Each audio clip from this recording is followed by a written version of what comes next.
Shalom para pemirsa terkasih dalam Yesus. Hari ini izinkan saya menyampaikan sebuah kisah kasih yang luar biasa di dalam kisah seorang Samaria yang baik hati.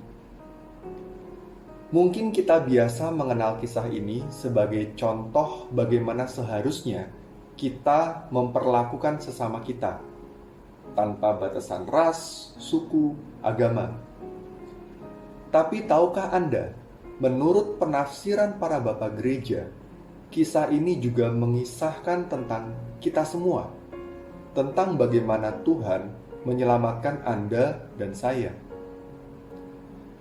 Yerusalem, yang posisinya secara air laut lebih tinggi daripada Yeriko, disebut kota suci, melukiskan surga. Sedangkan Yeriko, yang di dalam Yosua dikisahkan tembok-temboknya dihancurkan ketika mereka berkeliling dengan pujian, itu dilukiskan sebagai dunia. Dan dalam Markus, Yeriko adalah tempat Bartimeus tinggal dan mengemis, sehingga dilukiskan sebagai kota yang lumpuh. Perjalanan seseorang dari Yerusalem turun ke Yeriko melukiskan kejatuhan manusia dari rahmat ke dalam dosa. Penyamun adalah iblis yang merampok kita habis-habisan, menghajar dan membiarkan kita dalam kondisi setengah mati. Ketika agama-agama yang ada saat itu yang digambarkan di dalam diri kaum imam dan kaum Lewi tidak bisa menolong lagi, Kristus yang berbelas kasih, yang dilukiskan dalam diri orang Samaria, turun ke dunia untuk menyelamatkan kita semua. Dan kemudian ia memberi kita harapan pada kehidupan yang baru. Minyak dan anggur menjadi lambang sakramen-sakramennya. Minyak baptis, krisma, imamat, pengurapan orang sakit, dan anggur sebagai lambang sakramen ekaristi. Ia kemudian membasuh luka-luka kita dan merawatnya. Ia menjadikan luka-luka tersebut sebagai luka-lukanya sendiri. Ia membawa kita ke penginapan, yaitu gerejanya. Dan sebagaimana orang Samaria itu membayar lunas semua harga pengobatan kita, Kristus membayar kita lunas dengan nyawanya, dan kita diselamatkannya. Saudaraku, ia mengasihi kita, manusia, sebagai seorang Allah, yang walaupun dalam rupa Allah itu tidak menganggap kesetaraannya dengan Allah sebagai milik yang harus dipertahankan.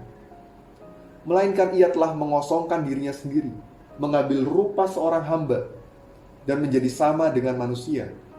Dan dalam keadaan sebagai manusia, ia merendahkan dirinya dan taat sampai mati, bahkan sampai mati di kayu salib. Saudaraku, ini adalah kisah kita semua, dan kisah bagaimana Kristus mengasihi kita.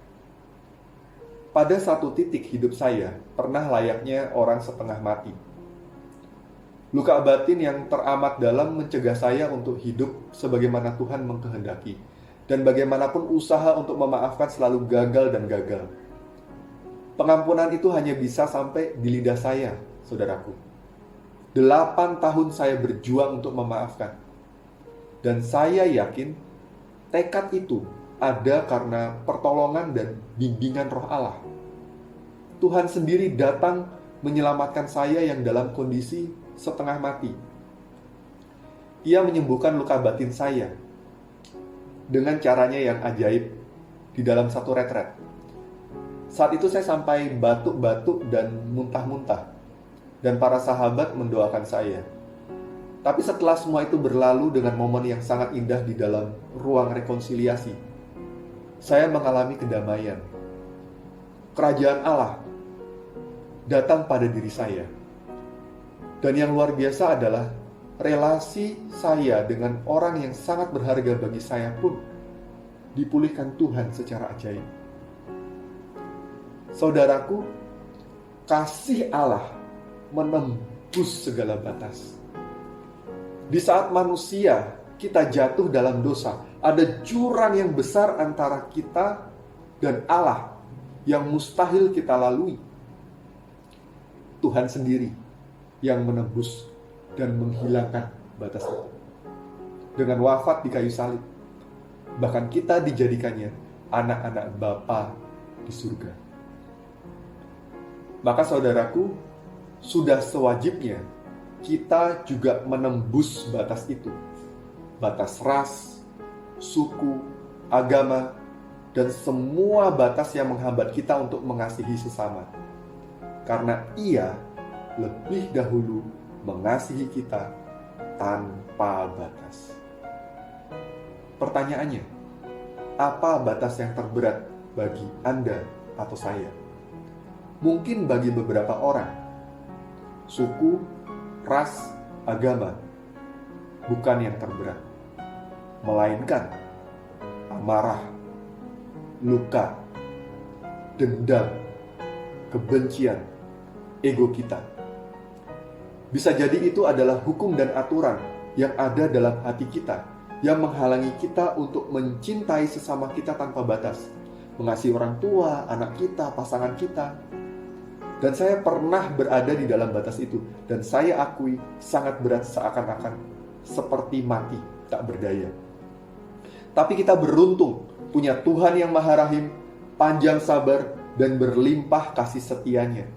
Dengan berkata, ya saya mau, dan kita bekerja sama dengan rahmat-Nya, maka kita akan dimampukannya. Saudaraku, kisah orang Samaria diakhiri dengan pertanyaan Yesus kepada si ahli Taurat. Siapakah di antara ketiga orang ini menurut pendapatmu adalah sesama manusia? Kalau Anda perhatikan, ahli Taurat itu tidak lagi menjawab orang Samaria.